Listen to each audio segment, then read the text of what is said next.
Alors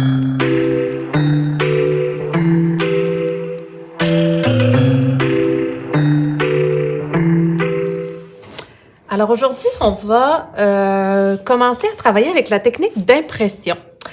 Imprimer quelque chose, c'est quand on prend une image ou un objet, qu'on le met dans un pigment, comme par exemple de la peinture ou de l'encre, et qu'on peut, sur du papier, l'imprimer comme ça plusieurs fois. Je vais te montrer comment on fait. Tu vas voir, c'est très simple et très agréable.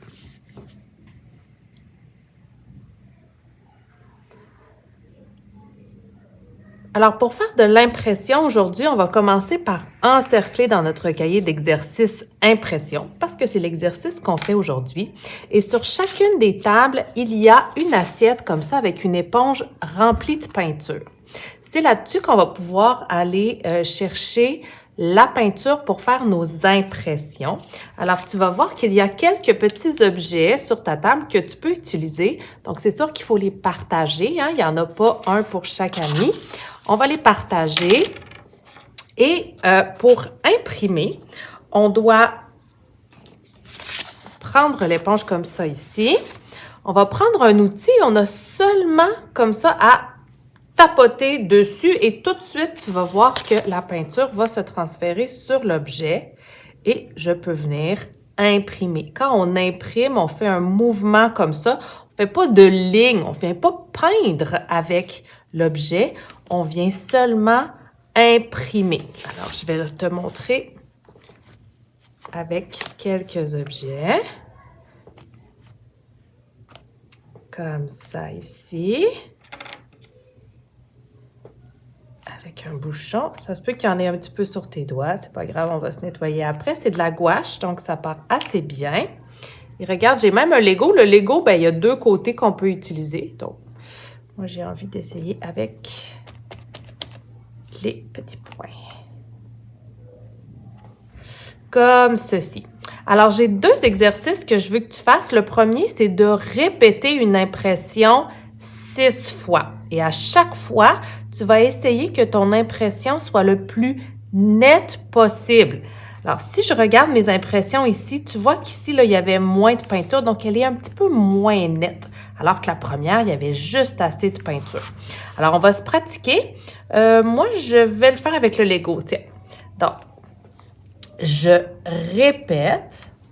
1, 2. Bon, là, après 2, je crois que je dois aller remettre un petit peu de peinture. 3, 4, 5 et 6. Donc, j'ai répété le même objet, la même forme. Donc, j'ai la même impression. Quand on fait plusieurs fois la même chose comme ça, on dit qu'on la répète. Maintenant, je vais te demander d'alterner. Alterner, ça veut dire qu'on passe de un à l'autre en alternance. Par exemple, si je reprends mon petit bloc ici comme ça, donc je fais une première impression et là, je vais alterner avec mon petit bout de carton que je vais mettre ici. Je vais revenir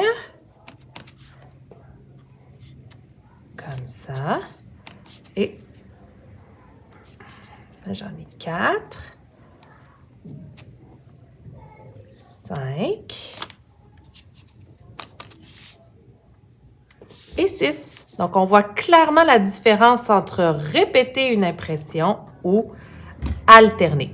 Une fois que ton exercice est terminé, que tu as mon pouce en l'air, tu peux aller prendre une feuille et venir faire une œuvre, mais seulement à partir d'impressions. Ça pourrait donner quelque chose comme ceci.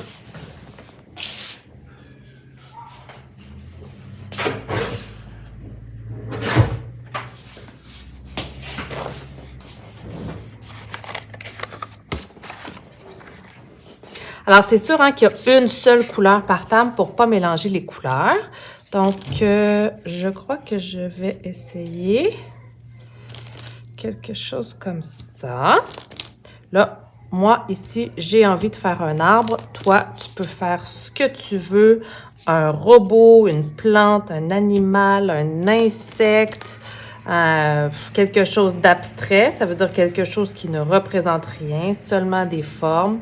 C'est toi l'artiste, c'est toi qui décides.